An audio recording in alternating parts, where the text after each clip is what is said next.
This episode of the Old Dogs REI Network is brought to you by Mino Studio. Mino Studio is a pre- and post-production facility for all of your audio needs. Mino Studio's founder is an accredited audio engineer with top 40 and indie album credits. With over 30 years of music industry experience, Mino Studio can take your podcast from idea to reality. Contact Mino Studio at minostudio777@gmail.com for more information. That's Mino Studio spelled M-E-N-O, minostudio777@gmail.com.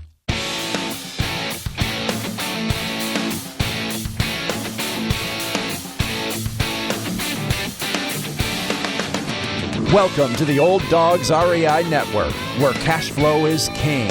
Real estate investing, the means, so you can enjoy your retirement dreams.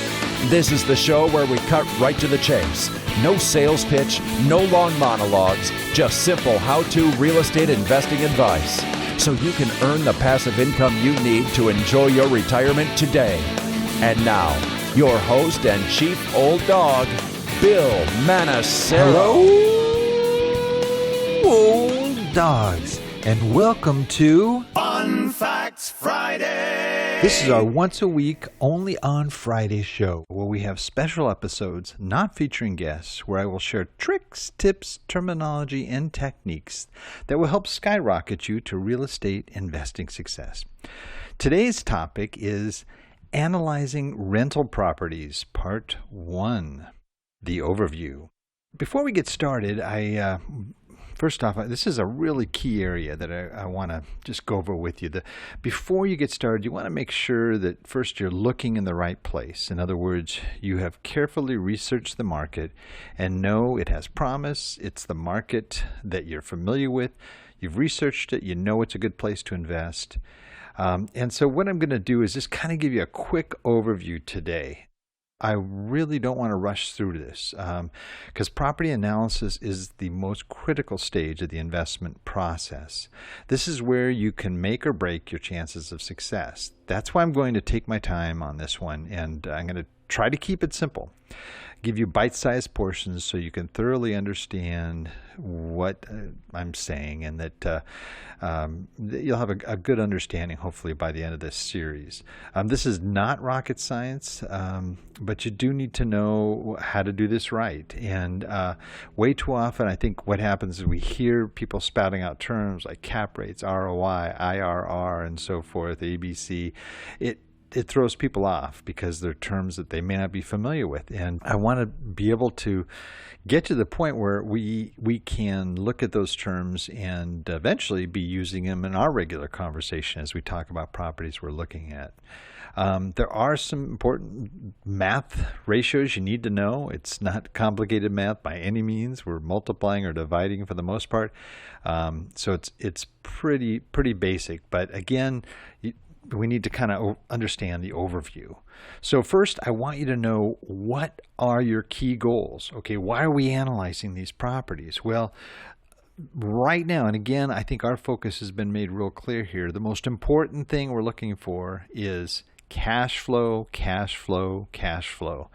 This is the money that's left over after you pay all the bills, and that's what you actually put in your pocket and take home, okay? You're looking for properties that are going to produce that cash flow to make up the gap in what you are seeking in income, what your goals are for your income, maybe in your retirement or in that time ahead where, gee, I just need another $1,000. I need another $5,000, another $10,000, whatever it may be a month. That's your cash flow, and that's your target area. Next, what's really important here is, as far as your goals are, is, am I buying a good property? Okay, well, maybe it might cash flow, but it might also have other fundamental problems that you want to know about. You want to know about the condition of the property. You want to know if it's going to appreciate over time, that it's a good buy, maybe that you're buying it under value or underpriced, so that you have sort of built-in equity. So there's those aspects of it, of is this just a good purchase, okay, on top of the cash flow. So what does property analysis look like? And what I'm trying to do here is trying to give you an overview. But what I want you to do is look at maybe some of the past episodes if you haven't already, like episode 006, how to get started in real estate investing, 010, setting your real estate investment goals, 012, how to find great deals, 016, what is a great deal, and then there's others that also relate, but you want to. Those are pretty good foundation for what I'm going to talk about today. So what am I doing in my property analysis? I'm looking at properties. Duh. Okay, that's pretty obvious, but that's really what I'm doing. So I am sitting down, and giving it in the most literal sense here. I'm sitting down, I'm in front of my computer. I am going to online sites. If you have access to the MLS, oh wow, that's great. That's the multiple listing service. That'll have a lot of properties on it. That's what realtors use, though. You usually have to have a realtor's license to access that. But you can find a lot of those same properties in Realtor.com, Zillow, Trulia, multiple other sites. If you're looking at commercial properties, you're going to be looking at LoopNet.com, CoStar, places like that.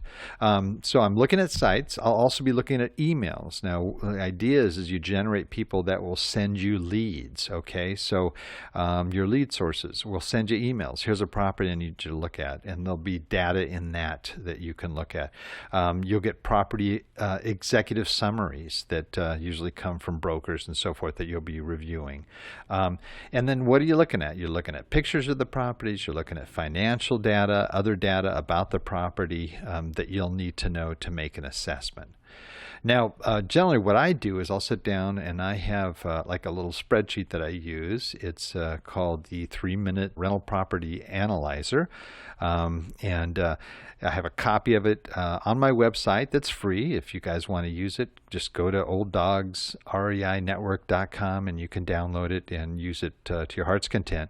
And what you do is as you input data into this, it throws that property into a line on an Excel spreadsheet, and all the numbers are going to fall into categories like price per unit and cash flow and ROI and so forth. So you have at least the financial data, the numbers data at a glance. So I'll have that handy as I'm doing this analysis.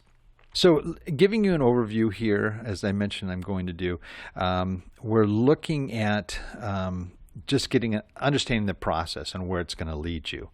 And I tried to come up with an easy way to remember this, and so what I've come up with is sort of a metaphor that you may appreciate or not appreciate, but nonetheless it's a way I'm hoping you'll remember the process.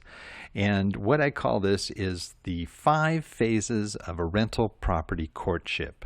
Okay, now I know you think I've totally gone off the deep end. In most cases I have, but this is kind of like what it's like when you're looking for properties. Now granted, this isn't a marriage, and I really don't recommend that you get emotionally involved with your properties. Although, just on a total aside, I actually did meet a lady that married a building. Yeah, look it up. It's on. She actually did marry a building, and I thought that was really interesting. A friend of my son's. Okay, but anyway, that's not what we're talking about here. What I'm talking about is there are similar processes between a courtship, when you're looking at somebody that prospective marriage, okay, that is similar to the way you approach rental property analysis, okay. Step 1, the first glance, okay. You can tell a lot in that first glance. And I remember when I saw my wife, I was immediately enamored and kind of just forgot where I was. And that first glance, boom, you're just like, okay, Well, and with the property, a lot of times it's the same thing. Maybe not to the same. Let's hope it's not to the same degree. But you look at a property, you can tell a lot just by looking at a picture. And granted, you sometimes get these marketing pictures where they hire professional photographers that always give you the best view of something. And you may end up with that, but at a glance you can tell. You can usually tell, wow, this looks like something I want to pursue a little bit further. So that's where you start to go with it. Where do you get the pictures? Well, broker materials. Online, you'll see photographs. One of the best views I like to give of property is actually through Google Maps, when you can get the street side view, where you're actually looking at the property and you can move the mouse around on the picture and you can look at the property next door. You can go down the street. You can go around the corner. You can go to the next street. You can really, like you're walking that neighborhood. And granted, some of these pictures are older. I was looking at one just the other day. It was an image from 2011, but still gave me an idea of the neighborhood. Now, granted, a lot of things might have changed in 5 years, but it does give you a good feel for the neighborhood. And boy, you can tell a lot. Sometimes I've looked at an apartment, I go, "That's a neat looking apartment," and then I start looking around, I realize it's like part of like 3 blocks of apartments, and I'm going, man, that seems like a very competitive place to be. But nonetheless, you can see a lot, so I really recommend that. So that first glance is important. Also, part of that is the map itself. Again, Google Maps is pretty good with this. You can look at an aerial view, take it off of the satellite shot, and you can look on the map where certain businesses are. You'll see oftentimes if there's a Walmart nearby, if there's an upscale shopping center or something of that nature, and you start to see these things and start to get a better feel for what the neighborhood is like. You can also see what part of the town you're in too, the Lower East Side, West Side, or what have you, and that helps you as you're going to start to talk with others, which is step 2, the conversation. Also, in the courtship process, after you've seen somebody you're interested in, you're thinking, I got to talk to her or him or what have you. And so that's where you actually strike up a conversation. And that's what you do in the second phase, is really you start talking to people and you start finding out about that property. If you know anybody that lives in that area, you want to talk to them and you want to find out what they know about that area. Maybe even they'll look at the property for you and walk around it and tell you their opinion. The broker will be your first contact that can do this, but again, they may not always be objective, but they really do. A good broker will tell you a lot about a neighborhood, a lot about a property, without having to get into too much due diligence there. You also can call the Chamber of Commerce in that area, find out about that town and that particular part of the neighborhood. Economic Development Department to find out about new business coming in the area, new jobs, things of that nature. Ask real blunt questions. Hey, I'm looking at this property at this address. Is that a good part of town? Is it not a good part? What do you know about it? And then you can also tell a lot. There's a lot of websites, again, give you crime rates and data on jobs and so forth. So it does help to talk to people and get that information. The next step is you're interested in that person, for example, and you've struck up the conversation. You want to move on and get her number. Well, this is what you want to do here is in our stage 3, due diligence. That's what we're doing, is we're getting the numbers. We're collecting detailed numbers on that property. That's where you really want to dig in and not only get the data that is supplied to you by the broker, but additional data that might be available from other places. And then in that due diligence phase is what you would also call the dating, part of it. Just spending time with her. If this is a property you really think you're interested in, fly out there. Go see that property. Go there at different times of the day. Go there late at night. Go there early in the morning. Check out the neighborhood. Are there people hanging out at the park across the street that are not too desirable, or it looks like there's some issues going on in that area? You can learn a lot just by hanging out in the neighborhood and checking it out. Of course, you'll talk to a broker who will get you the keys, and you can look through the property. Now, if all that stuff looks good, all the numbers look good, you've run everything, then we move to this next commitment stage, and that is the proposal, So if you really like that woman or guy, and you're, usually, at least from my standpoint, when I knew that this was the woman I wanted to marry, I basically made the proposal at that point. Now, granted, that is a commitment once you've made that proposal, but I guess you'd say maybe it's not finalized until you actually go through the marriage process. But The proposal is basically you submit an offer on a property, and that's where you'll submit either an LOI, a letter of intent, which is not as committed as actually signing a purchase agreement, and but either one you can do, and that's really is what you're committed to that property. Everything looks great that you can find out from these other sources, and at that point is where I do my detailed inspections. I call in a professional inspector who goes through and looks for things and makes sure there are no big surprises, like things like asbestos and crumbling foundations. Maybe you find out it was built on a toxic waste dump or something, or who knows what else. But the inspection, if it's a good one, you're going to find out all those things so that you can remove the worry there. And then finally, you've got, okay, this is great. Everything looks good. Usually with the inspection, you can also adjust price and things like that nature if there are things that need to be fixed. You find out a lot in the inspection process. It's a great thing. Okay, you've got it. Your offer is accepted. If it was an LOI, you move to a purchase agreement, and then you're working with banks and you're getting everything set up here. And the same thing as you're getting prepared for marriage. You're figuring out where we're going to live and blah, blah, blah. All those things are there. And then finally you move to the marriage. And the marriage, the wonderful, wonderful marriage, is where the property investor sits down and closes here. You're signing all the closing documents. If you've got loans, you're signing all the loan docs. You're signing all the title stuff, and all that happens. And once that's done, okay, the deal, you're done. You're committed. And just like with a marriage, you're committed. And hopefully it's a lifetime commitment. With the property, it might be a lifetime commitment also, or it may be something that goes up in value so fast you might want to trade it in. You don't want to do that with your wife, of course, but you do want to make sure that at that point everything is right, everything is good, and you've got a good investment, you got great cash flow, everything's perfect at that point.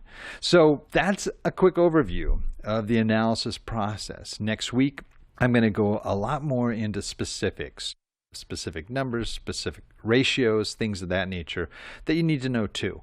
And but I think I wanted to just kind of give it to you like that so you could kind of see where you're going in the property analysis process and what is required. Well, that's it for today. Please note, Old Dog listeners, everything presented here today, including links, and I will have links to some of these other podcasts that I mentioned, and you can get more information. I might even throw in a few extra things like some blog articles and so forth that might be helpful for you. So until next time, remember, cash flow is king and real estate investing the means. Thanks again for listening, and God bless. Thank you very much for visiting the Old Dogs REI Network. We would greatly appreciate if you would stop by iTunes and let us know what you think of the show. We would love if you could subscribe to the podcast, give us a 5-star rating, and write a review. The more ratings and reviews we receive, the more visible the podcast will be to others. Thank you.